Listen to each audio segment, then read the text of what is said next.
All I knew about Musk's connection to Saskatchewan at that point was that his mom had been born here in Regina, where I live, and that was about it. So imagine my surprise when I start Googling his grandpa's name, and it's everywhere. Jeff Leo is a senior investigative journalist for CBC, based in Regina. When he started looking into Elon Musk's roots, he thought the family's Canadian branch would be a footnote in a much larger story. Instead, he found a man, Elon Musk's grandfather, Joshua Haldeman, who didn't just pass through the history books, but seemed determined to leave his name splashed across their pages. In a decade in our local newspaper, he showed up like more than 500 times. And it's like Haldeman expresses his views about the Grain Commission, and Haldeman, gets in a shouting match with a group of women at the Regina Housewives Society. And I thought, okay, I did not know this. I did not know he was such a character. A farmer turned chiropractor turned politician, and an amateur pilot, Haldeman was part globetrotting adventurer, part political agitator, and part mad visionary. When he wasn't making soapbox speeches, he was boxing, riding broncos, or flying planes across continents, spending summers in the Kalahari Desert, searching for mythical lost city, with his growing family forced to ride shotgun. He did so much in his life, had so many different chapters. And then there was his uncanny, Forrest Gump-like ability to pop up at the strangest intersections of Canadian politics, including a run-in with Tommy Douglas, aka the greatest Canadian, the father of universal healthcare.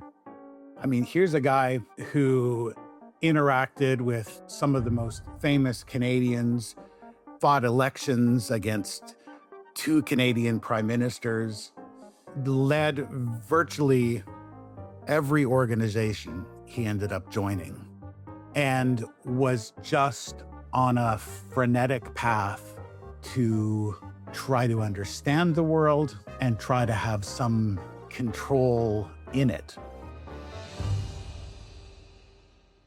Control. It's a word that comes up again and again with Haldeman. His life wasn't just adventure for adventure's sake. There was always a deeper drive to impose order and find certainty in a world that felt like it was spinning apart. And nowhere was that clearer than during the crisis that shaped him. The devastation of drought. Starving cattle, their food buried beneath the dust, seek vainly for something to eat, often perishing of hunger by the wayside. Homes abandoned by hundreds, as neither man nor beast can live in the stricken area. Dust piled up like snowdrifts in winter.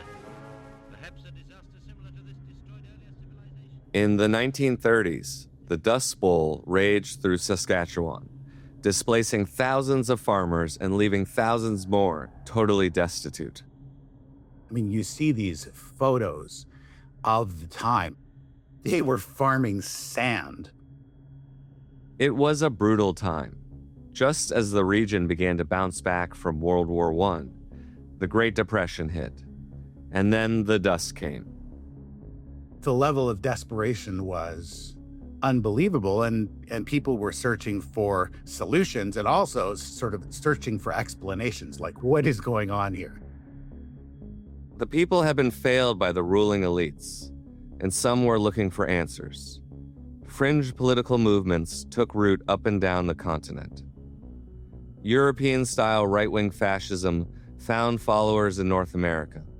In 1939, months before the world exploded into an all-consuming conflict, 20,000 people attended a Nazi rally at New York City's Madison Square Garden, organized by the German-American Bund. If you ask what we are actively fighting for under our charter, first, a social just white Gentile-ruled United States. But it wasn't just happening on the political right. Communism and left-wing worker movements found new adherents, making them immediate targets of government suspicion. Some politically nonconformist groups tried to break through the political divide between socialism and capitalism by mixing heterodox beliefs or claiming that they were above politics entirely. One of those groups was Technocracy Incorporated. So the basic idea of technocracy was that technology was moving forward at such a rapid pace that it was going to eventually eliminate most jobs. And so there was a belief that, we needed a fundamental shift in the way society was organized. With society racked by economic depression in the 1930s and a simultaneous industrial and manufacturing revolution underway, Technocracy Inc. decided that democracy had become outmoded, unable to keep up. It was time for a profound reordering of government. One of the fundamental problems they saw with the way society was organized at the time was that it was run by politicians who they saw as morons who were essentially being driven around by the whims of the population rather than being driven by science, study, research, expertise, and therefore were making just continual bad decisions. So the solution was a government by experts, a government by scientists. A government who wouldn't be tossed around by the whims of the population. So essentially a move away from democracy to technocracy.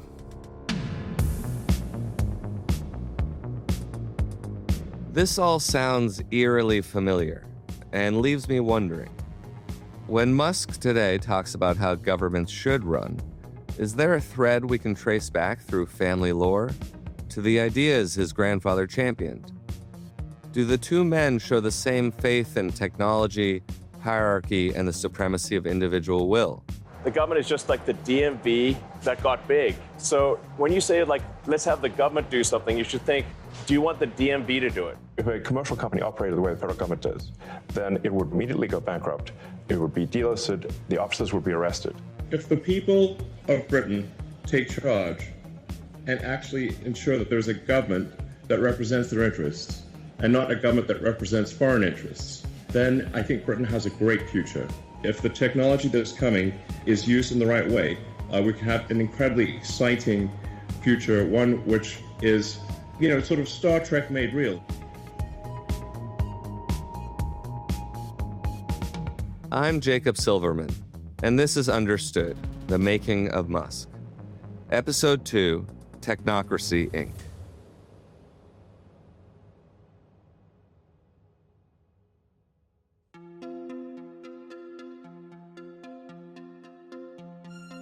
A futurist dream, technocracy promised a world where scientists and engineers would run society like a perfectly tuned machine. Everyone would benefit, eliminating inequality. No elections, no political parties. It was an authoritarian blueprint that claimed to be grounded in logic and the ruthless pursuit of efficiency. There wouldn't even be money. It would be replaced with a kind of social credit system, based in part on one's energy consumption. Oh, and there wouldn't be separate countries either. The North American continent, plus Greenland, would be united in a superstate called the Technate. For Joshua Haldeman, technocracy represented a way to bring order to a collapsing world, to control the chaos that had upended his life. So he went all in. As with virtually every organization he joined, he eventually became the leader of the Canadian branch of Technocracy Inc. For its followers, technocracy promised salvation, but Canada's elected leaders saw something else: sedition.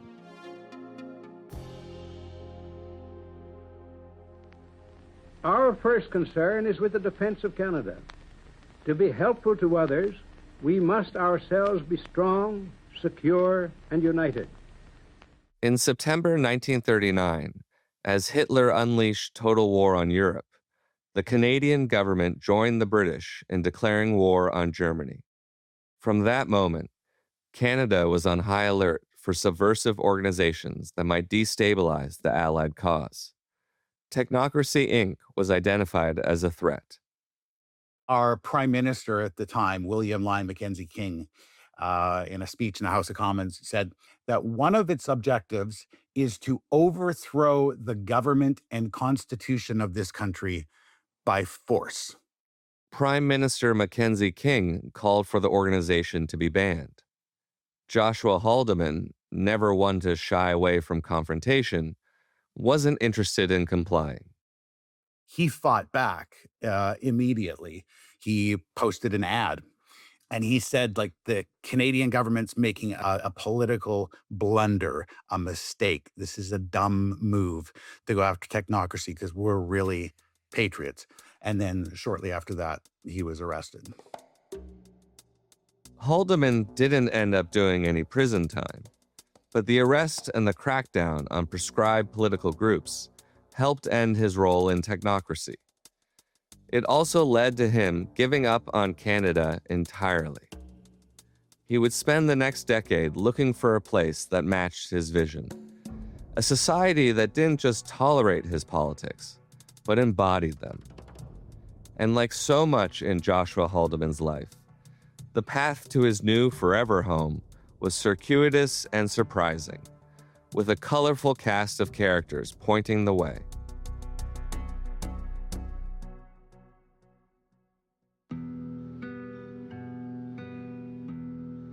It's 1936. The dust has ravaged Saskatchewan for 5 years. Haldeman, then still a leader in Technocracy Inc., is dissatisfied with the path his country is on. So he goes looking for answers. And the first port of call for any self-proclaimed technocrat? A medium, naturally. She offers him a sort of prophecy. A new life would open for Haldeman after 14 years living and working in Regina, Canada. And then at the end of that time, he would move to a, quote, faraway place, a city in a faraway place. Like most psychic predictions, its vagueness describes a lot of different possibilities. But Haldeman, a man with apparent regard for both science and spirituality, carried it with him.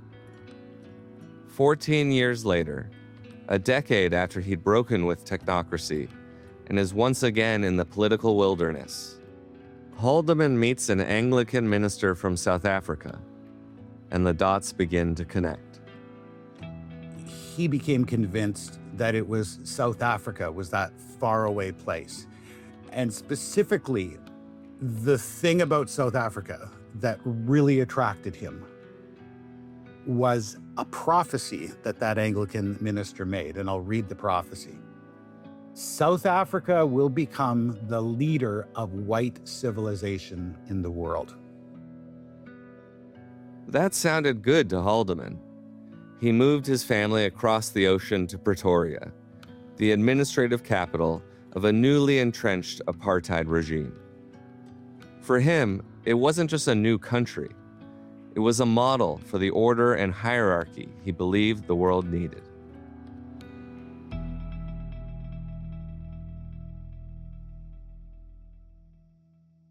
Joshua Haldeman died in a plane crash in 1974, when Elon Musk was 3 years old. Haldeman, a seasoned pilot, flew into the power lines on his descent into Brits Airfield outside Pretoria. He was accompanied by his son-in-law, Peter Ray. This fatal crash and their deaths were a painful tragedy for the family. But it wasn't such an unlikely end for Joshua Haldeman, who was an incorrigible risk-taker and adventurer. His life sounded like a series of quests from one of the role-playing games his grandson would enjoy decades later.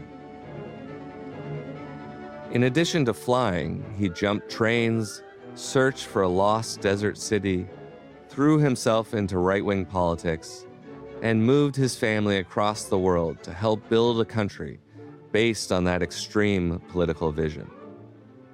And while Elon wouldn't remember his grandfather, these myths loomed large. Winifred, his wife, was there to narrate and tell the stories and all the adventures from his life. Winifred, or Grandma Win as she was known, was a larger-than-life character too. A former dancer, sharpshooter, and companion to Joshua. She passed away in 2012, and her stories resonated with Musk. In commenting on his grandfather, he's said, he thinks he shares some of his spirit of adventure and love of risk. The grandson seems modeled on the great man of family lore. There are a lot of striking similarities. Both men had a love of aviation. How about a design for a plane? You do? Yes. A better design?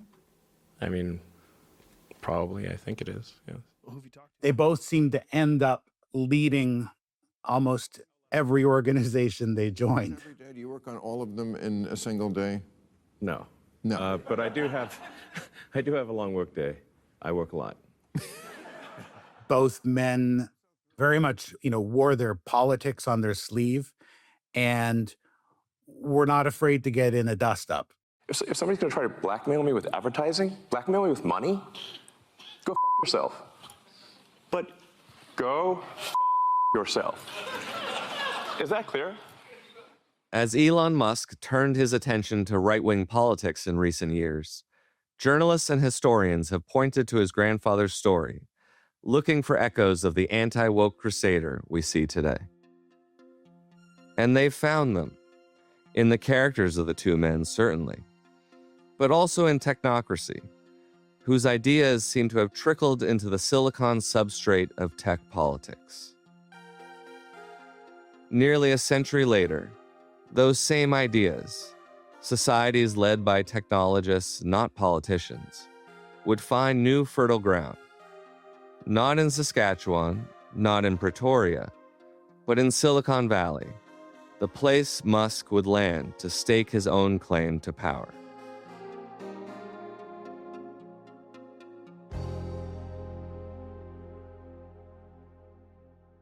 Take us back to when you really started all of this.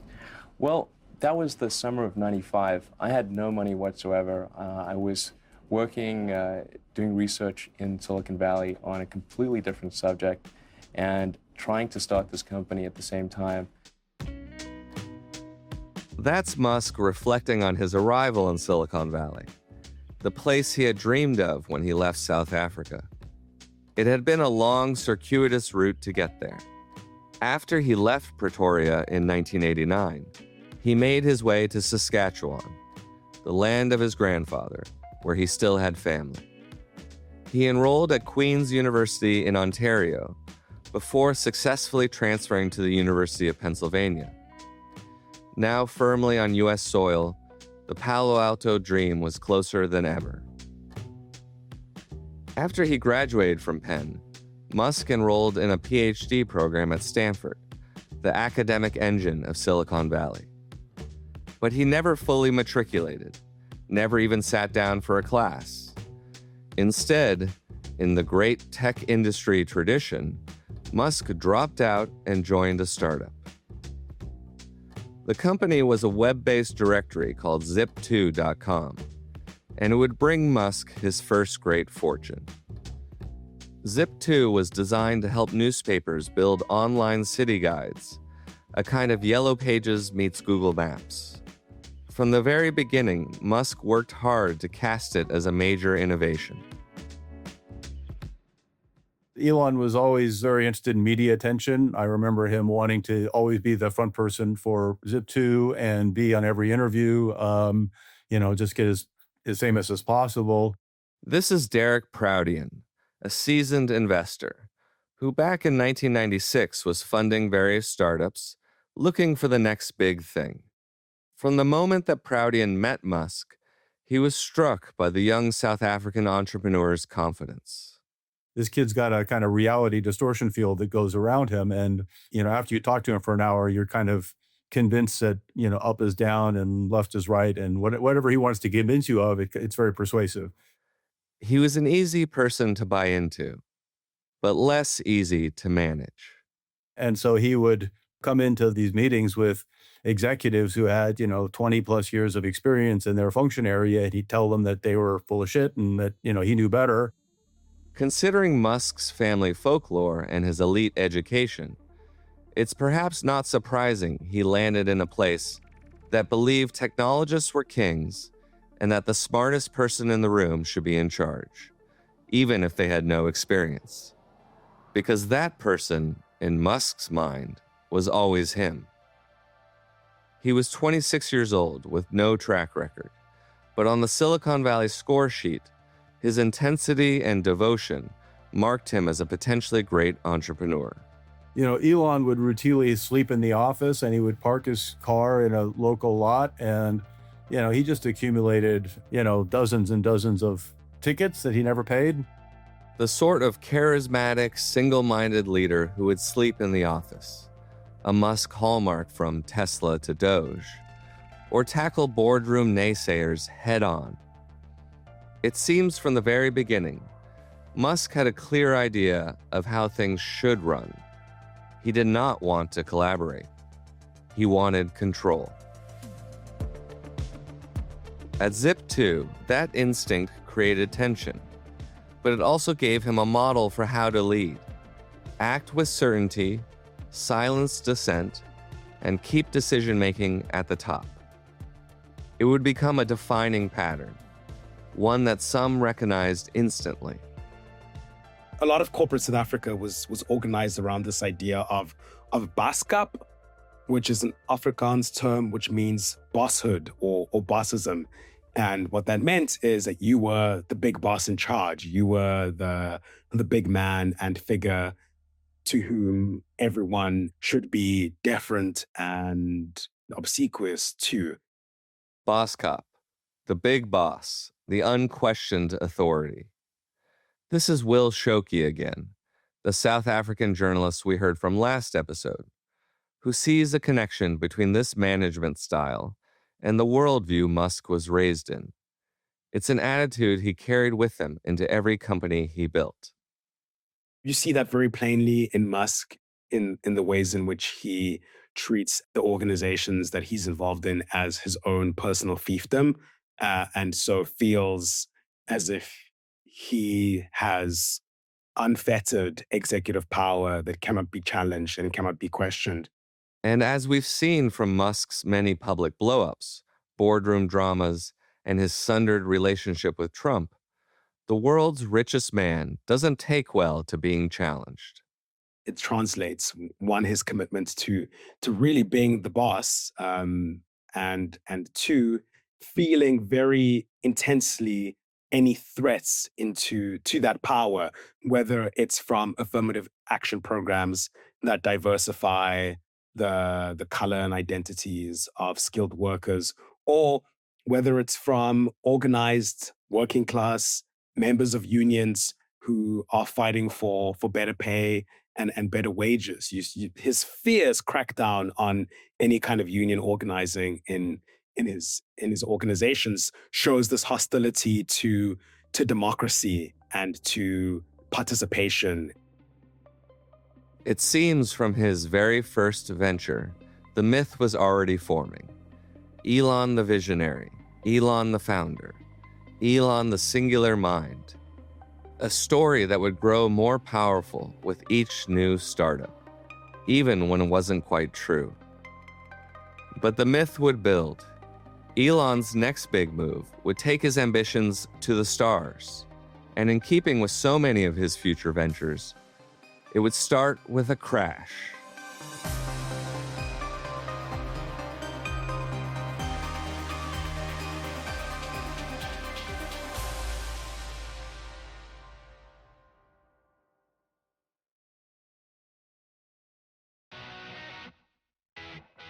It's March 2000, and the California sun is setting over Palo Alto's Sand Hill Road, where many blue-chip venture capital firms have offices.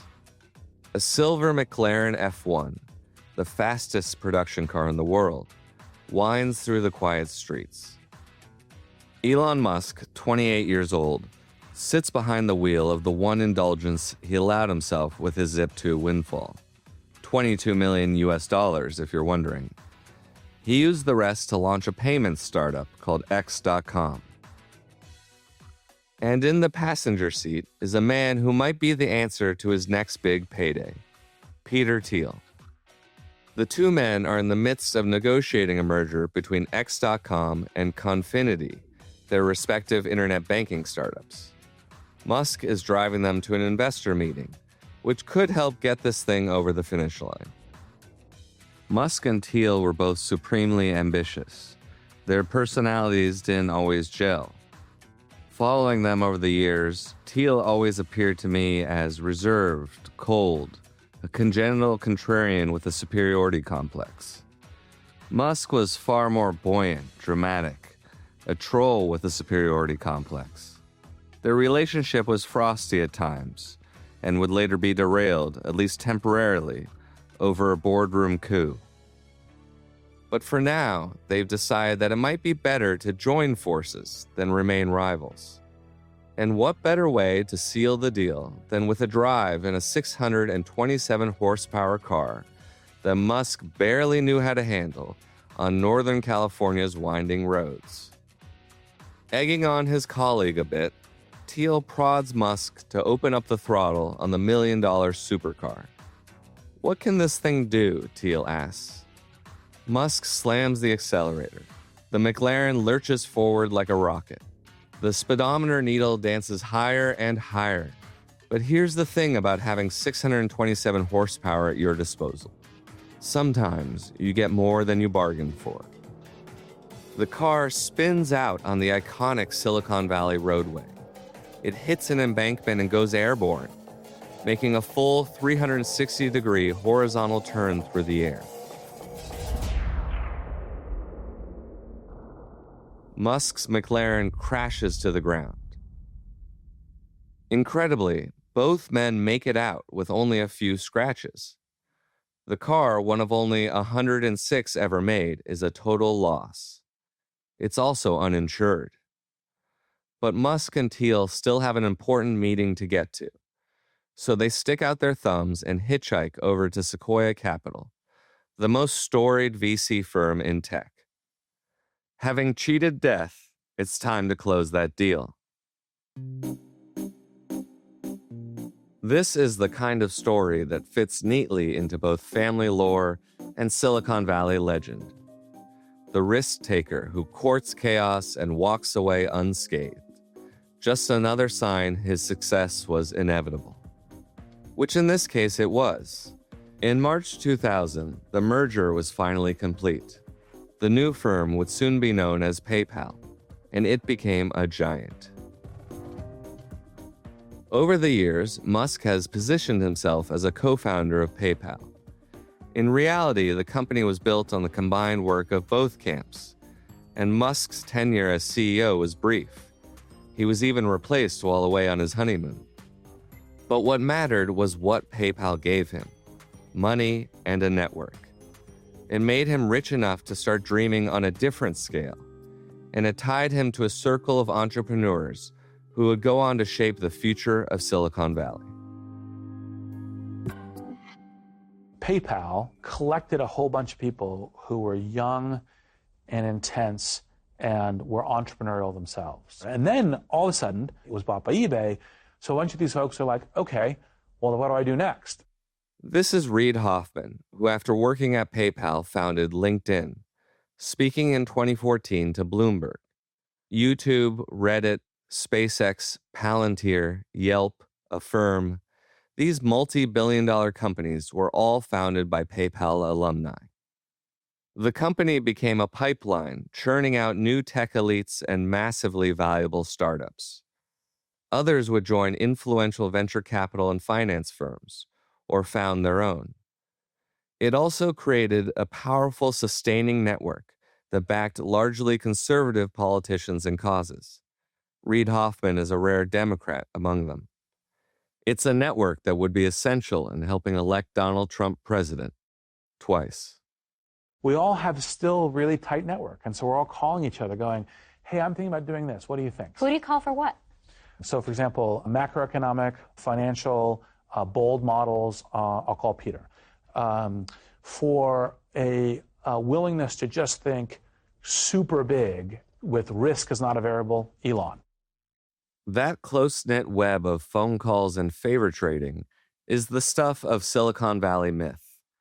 Founders and investors debating business ideas, pooling capital, and backing each other's plays across decades. And it earned them a nickname, the PayPal Mafia. A living network bound together by shared history, shared wealth, and often shared politics.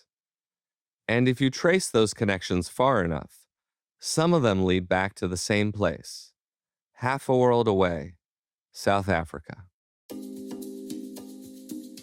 You know, it's very hard to concretely speculate about how it happened that so many white South Africans found themselves working for the same startup and have since orbited around the same political and economic networks.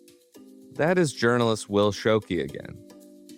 In addition to Musk, 3 key figures in the PayPal Mafia have ties to Southern Africa. First and foremost, there's Peter Thiel, Musk's joyride buddy. The son of German evangelical Christians, Thiel's early life was spent in South Africa and what is now called Namibia, which was part of the South African border wars we learned about in episode 1. Today, he may be best known for his work as a venture capitalist and for his company Palantir, which plays a shadowy role in how governments collect and manage data, especially for surveillance. Unlike Musk, Thiel has always been an openly political animal, describing himself as a libertarian since his undergraduate days at Stanford. According to biographer Max Chafkin, when Thiel was at Stanford in the late 80s, he spoke approvingly of apartheid.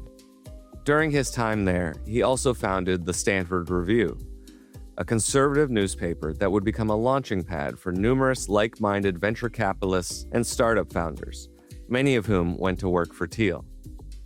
Another member of the PayPal Mafia was its COO, the Cape Town-born David Sacks, who later became a successful tech CEO and venture capitalist. After helping wrangle other tech conservatives to back Donald Trump during the 2024 election, Sacks is now the president's crypto and AI czar. Then there's Roelof Botha, who was PayPal's CFO. Botha is the grandson of Pik Botha, a key player in apartheid South African politics. Now Roelof Botha is a partner at Sequoia, the most important venture capital firm in the Valley, and the one that Thiel and Musk were on their way to in 2000 when Musk crashed his supercar. So is it a coincidence that so many of these people have this connection to apartheid-era South Africa? It's a very subtle thread, but the thread is there. It starts with some of the economic ideas behind both places. The apartheid regime had long justified itself as a bastion of free enterprise against communism, and libertarian tech culture provided a new narrative for some of the same pro-business, anti-egalitarian impulses to thrive. Apartheid South Africa sold itself as a capitalist frontier, the place where business could thrive without interference, where the right people could build empires without regulations or workers' rights getting in the way. Silicon Valley in the 2000s?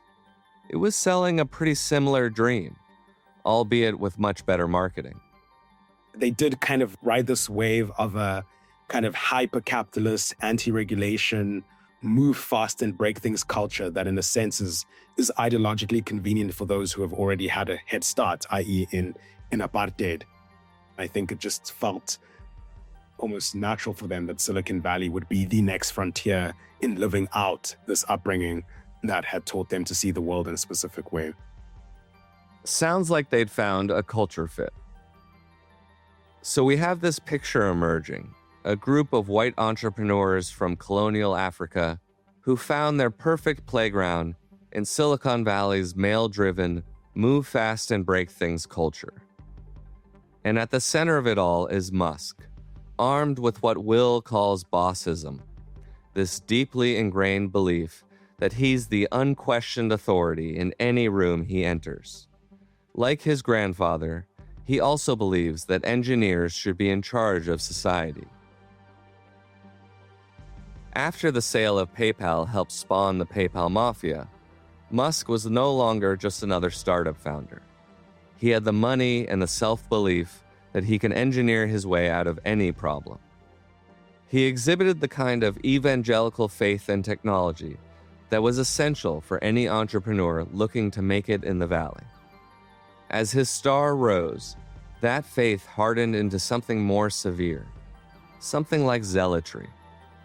According to Musk's evolving worldview, there was nothing top engineers couldn't do. And he was hardly the only one thinking this way.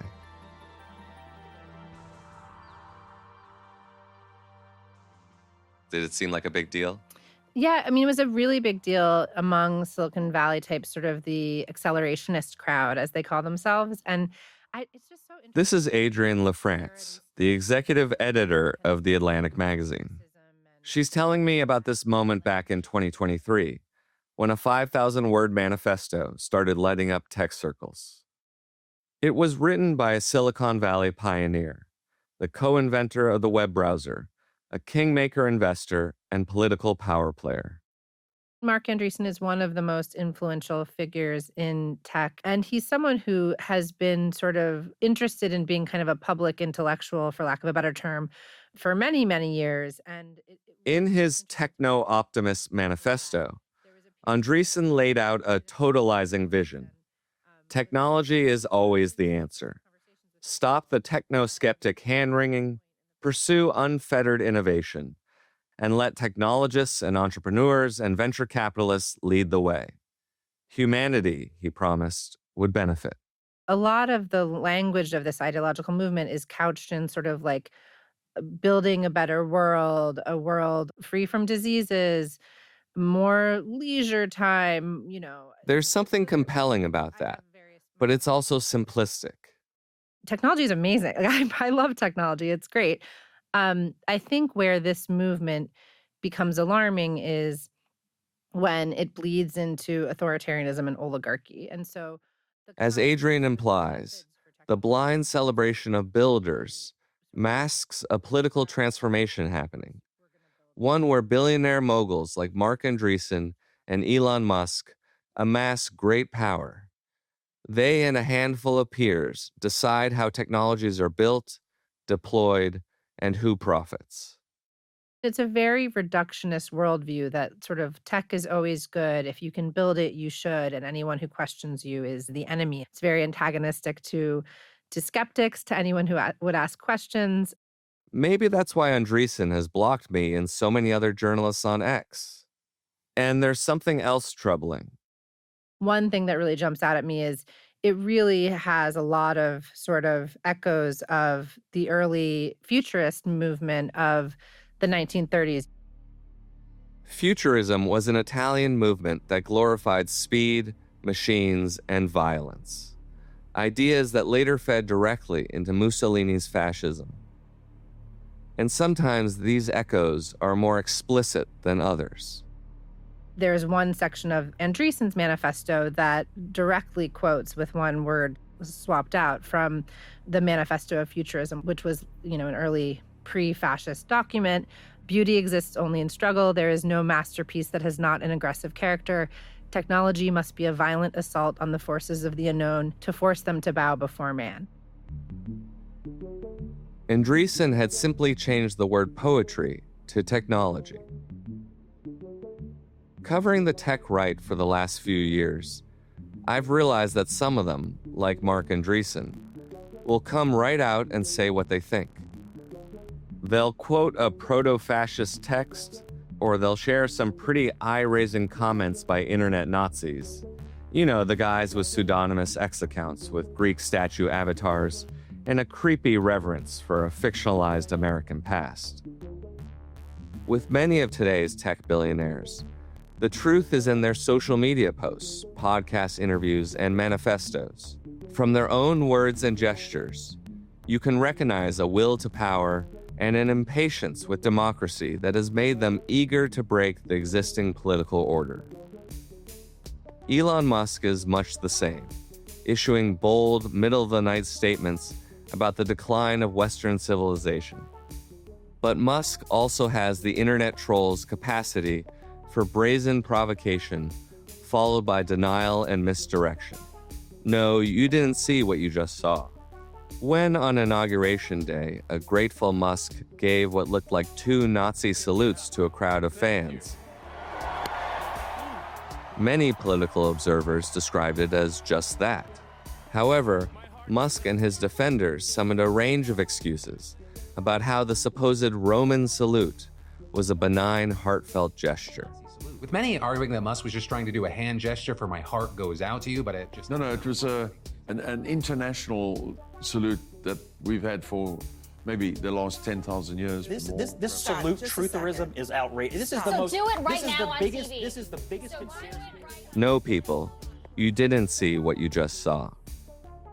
The popular term for this kind of thing, especially when done by the richest person in the world, is gaslighting.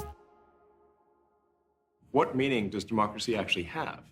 If the people cannot vote and have their will be decided by their elected representatives, then we don't live in a democracy. We live in a bureaucracy. This is Musk speaking from the Oval Office in February 2025.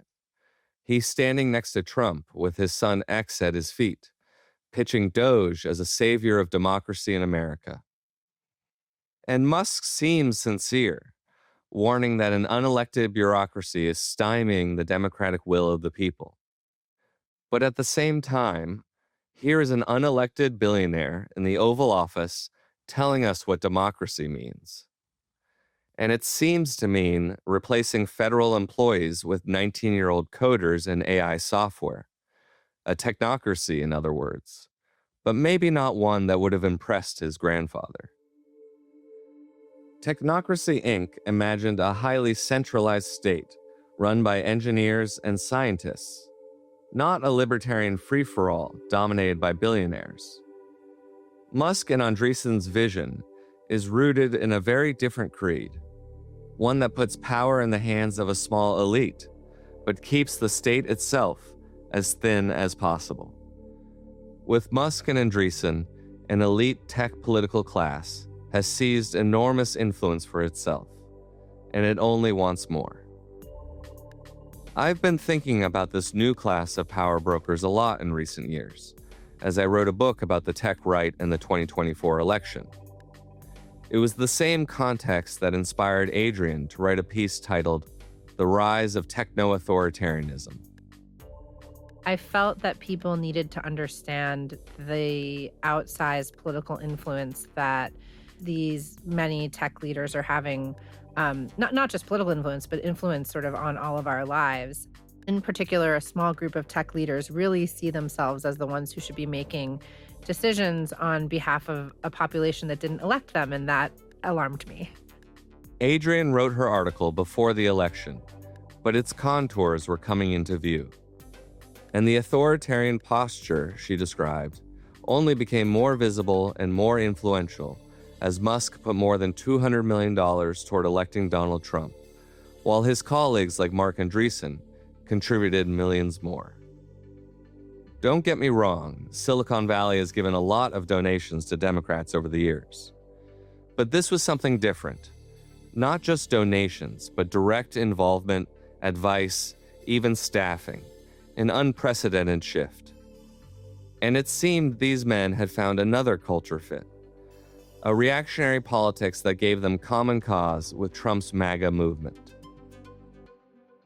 There is a sort of permanent sense of being the underdog despite being the most powerful people in the world. And I think some of this has to do with the culture of Silicon Valley and how it's evolved, from the era in which it was just like, optimistic nerds working on cool things in their garages to this point at which the power has so consolidated and is so in the hands of a few.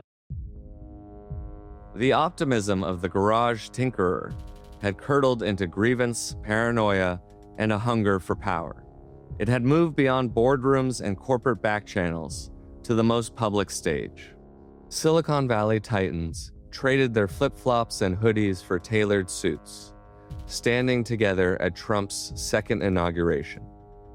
A government flanked not by elected representatives, but by self-anointed technocrats, and Musk at its heart. But for all that power, Musk's own story and his eventual break with President Trump shows how fragile his sense of control can be. Musk's highly leveraged empire is sustained by his ego and showmanship, by his ability to constantly raise money and shuffle around assets. It's massive but fragile. And nowhere is that fragility more exposed than inside his own family. Next time on Understood, the making of Musk. The reason it's called dead naming is because your son is dead.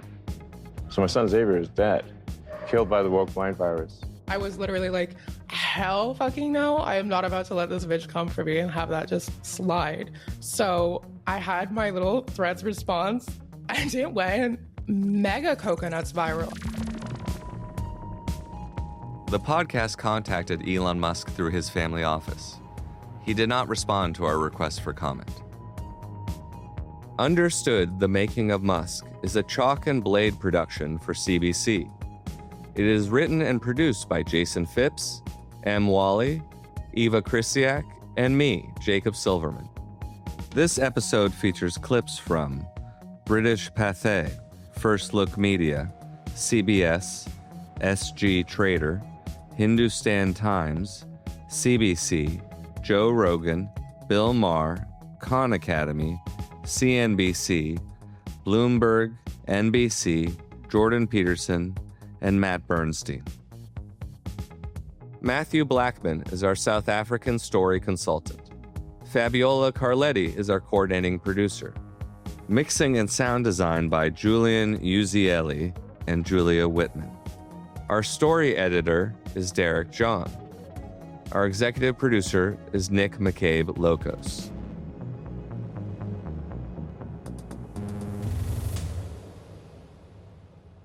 You can follow Understood on whatever app you're using to listen to me now. And check out my previous season, The Naked Emperor, a deep dive into fallen crypto king Sam Bankman-Fried.